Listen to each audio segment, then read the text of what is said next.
price is relatively flat. And the pricing system is evolving a lot, and you'll see some changes, but hopefully we'll keep those prices reasonable, and you'll get more and better services out of it. So that's my conclusion. We'll have time for questions and answers and a panel discussion later. Thank you.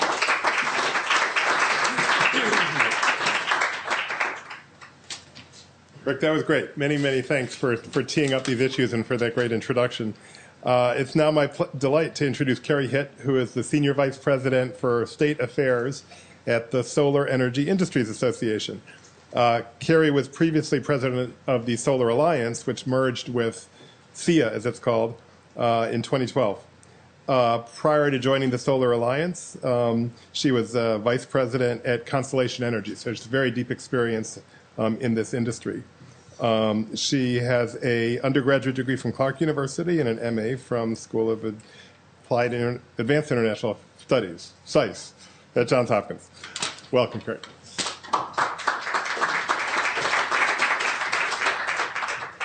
Okay, so as Richard alluded, we were actually upstairs this morning with colleagues talking about, what's happening, not just in the solar industry, but also with distributed generation and changes to the grid and how that's impacting the, I guess I would say, historical, traditional model that's existed here in the U.S. I'm going to focus a little bit on what's happening in the solar industry and more specifically on what's going on with distributed generation today. But I hope that our conversation might envelop a little bit more about what's the context that we're dealing with across the U.S.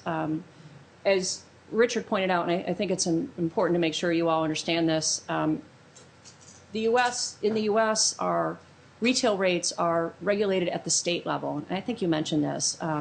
Wholesale rates, what happens, with the larger power plants and the business exchange that goes on there is really governed at the national level. So keep that in the back of your mind while we have this conversation. Also, the dynamic that we do have a couple hundred investor-owned utilities. Some are still vertically integrated, meaning they own the distribution system. They might own generation as well. In some parts of the country, and I'll show you a map in a minute, the utilities are only distribution companies now, and that's a big responsibility, but they no longer own generation. And that happened about 20 years ago. And that framework is sort of setting the stage a little bit for the conversations we're having now, is what is the role of the utility? What's the role of solar companies in distributed generation?